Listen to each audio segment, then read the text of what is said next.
Saya mau tahu dari Mas Ismail dulu nih, keramaian di media sosial terkait adanya klaim ini. Apa yang mungkin ada data-data yang bisa Anda bagikan mengenai sejauh apa ini sudah dibagikan oleh masyarakat, bagaimana reaksi dari media sosial juga terkait dengan klaim tersebut, dan apakah benar ini nadanya lebih kepada meresahkan masyarakat? Ya, benar sekali, Mas. Sebetulnya dengan follower yang begitu besar, segala kontroversi itu menarik buat publik. Dan jumlah follower pun juga meningkat di sana. Hal itu juga diakui sendiri oleh Mas Anji. Nah, ini yang meresahkan karena informasinya kan banyak sekali yang salah. Semakin banyak disebar, semakin banyak orang yang ikut. Dan yang bagus sekali adalah netizen ini kalau di Twitter saya lihat, kemudian juga di Facebook, di beberapa kanal yang lain, mereka cukup cerdas. Ketika ada nama Profesor Hadi, mereka nggak pernah dengar, mereka mencari. Dan ini adalah cara yang bagus. Nah, ini adalah harus yang dilakukan oleh Mas Anji pas di awal. Ketika ada yang mengaku profesor, pertama kali harus dicek dulu benar atau tidak. Jangan sampai dibohongin gitu. Nah, kemudian ketika dia sampaikan, ternyata itu belakangan diketahui oleh netizen adalah bukan profesor, artinya kan ikut menyebarkan kebohongan. Segala macam informasi berikutnya kan jadi salah. Dan netizen akhirnya melakukan adalah mereka reporting. Awalnya kan mengingatkan Mas Anji sendiri supaya take down. Karena nggak mau, artinya udah di-dislike banyak-banyaknya, di-report banyak-banyaknya, sehingga dalam waktu yang singkat, kira-kira 1 hari itu kemudian men-take down gitu, konten.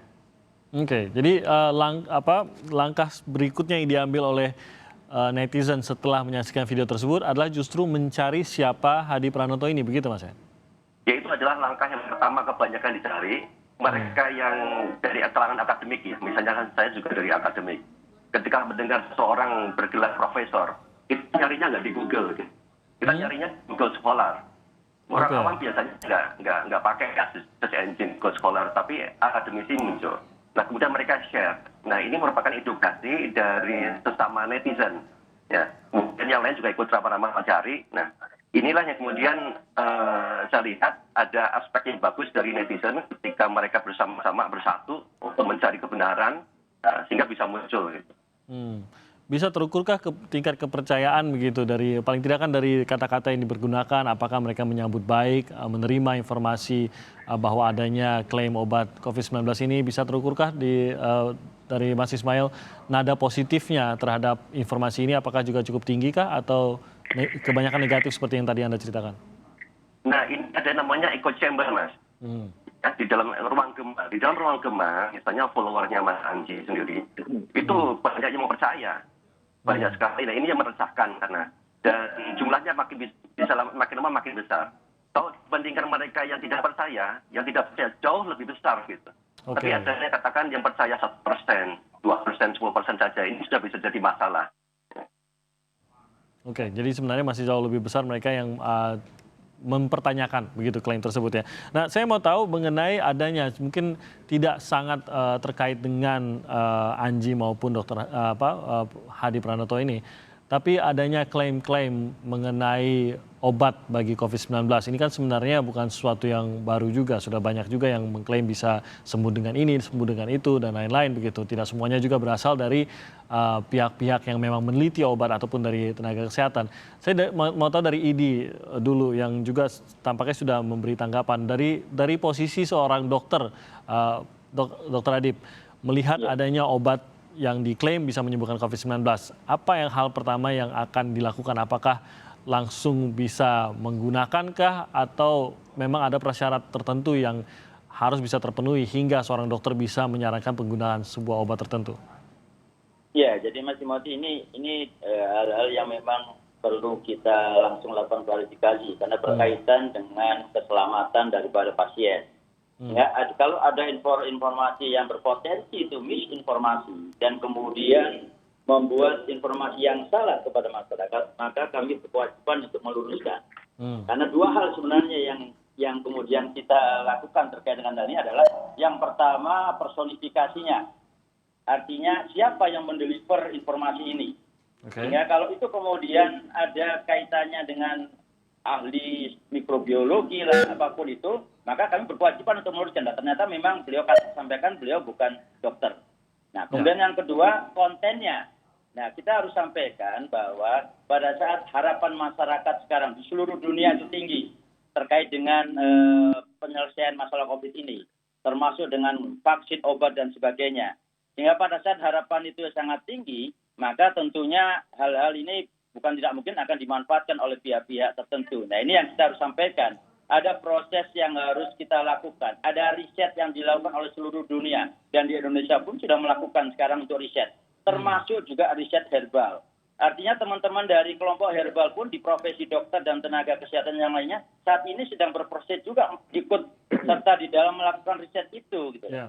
Jadi alangkah lebih baik kalau mamanya memang ada keinginan-keinginan yang untuk menunjang, silakan berkontribusi di dalam kelompok tersebut tanpa kemudian memberikan informasi yang salah kepada masyarakat. Karena dasar ilmiahnya itu penting.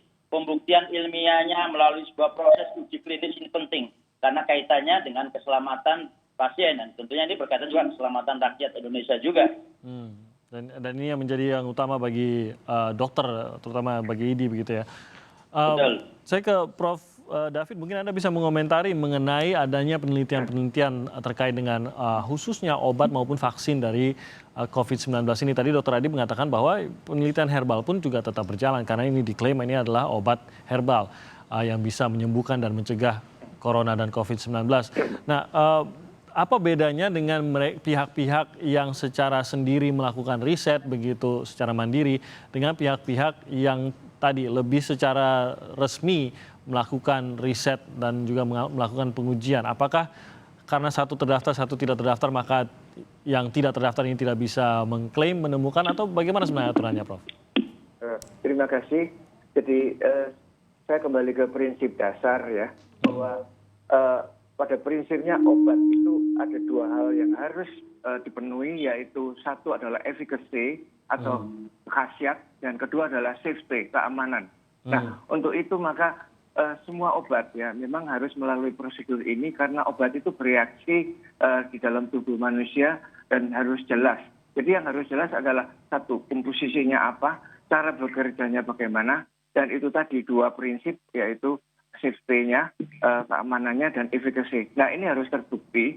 Karena itulah maka harus melalui tahapan-tahapan yang disebut dengan uji klinik, baik secara proof of the concept-nya, bagaimana di laboratoriumnya, maupun juga di uji klinikan pada sekelompok pasien atau individu yang nanti dibandingkan bagaimana kalau tidak diberi dan ini kalau diberi.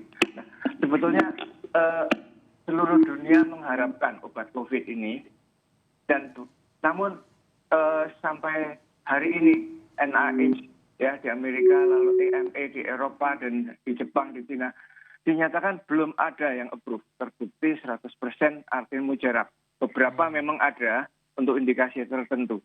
Nah, oleh karena itu untuk hal-hal semacam ini kita menyambut baik, apakah itu herbal, apakah itu obat kimiawi, namun hendaknya melalui uji klinik yang benar dan dibuktikan dan dengan prosedur-prosedur yang benar.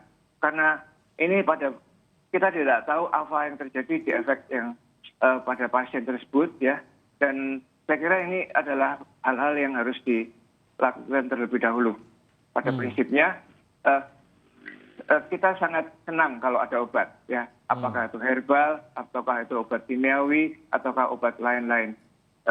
Jadi sebenarnya tidak langsung menolak begitu ya, kalau ada yang mengatakan sudah meneliti, baik itu secara pribadi pun meneliti dan menemukan bahwa ada reaksi yang baik terhadap COVID-19 dari obat hasil penelitian mereka. Ini sebenarnya juga tidak bisa langsung diterima secara negatif begitu ya, Prof. Tapi ada hal-hal yang harus terpenuhi sebelum bisa benar-benar diterima sebagai obat begitu, Prof. Apa hal-hal tersebut dan apakah masyarakat awam bisa melihatnya? Ya, jadi saya kira itu ada jalurnya untuk mengajukan hal-hal ini sebagai obat. Banyak itu, misalnya melalui LIPI ataukah melalui program yang tadi ditunjukkan oleh Prof. Ali Gufron ya, dengan Kemenristek tersebut. Jadi supaya ini nanti diakui dan bisa diklaim dan bahkan menguntungkan untuk penciptanya ini pun bisa dapat royalti. Ya, mendapat royalti, mendapat hak atas hak paten dan sebagainya itu. Namun seyogianya kita jangan, kalau hal yang belum jelas, nanti malah membingungkan ya. Dan ini tentunya reaksinya kan kita tidak ketahui. Oke. Demikian ini. Ya. Dari wawancara itu saya ke Dokter Adib. Dari wawancara itu kan dikatakan bahwa obat herbal yang dibuat oleh Hadi Pranoto ini merupakan obat. Dikatakan iya. Ditanya oleh pembawa acara yaitu Anji, apakah ini obat? Iya. Dan dikatakan bisa mengobati dan bisa mencegah.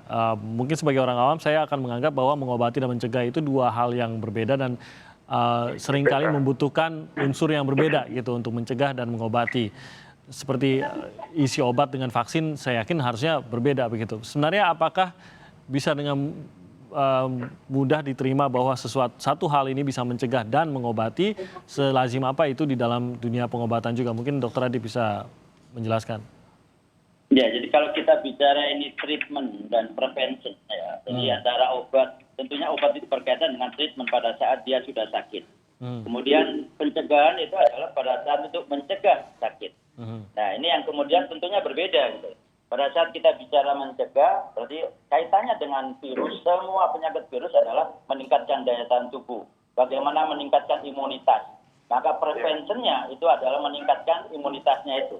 Dan banyak memang obat-obat yang kemudian sudah diteliti bisa meningkatkan imunitas, termasuk juga obat herbal. Tapi pada saat itu kemudian dinyatakan ini adalah obat untuk bisa menanggulangi atau mengobati COVID, nah ini yang jadi masalah. Karena pada saat ini, seperti yang disampaikan Prof. David tadi, sampai sekarang di seluruh dunia belum ada yang berani memastikan obat daripada COVID itu sendiri apa. Jadi ini yang perlu ada upaya-upaya untuk meluruskan kepada persepsi yang terjadi pada masyarakat. Karena kalau bicara sekarang meningkatkan daya tahan tubuh, tentunya banyak.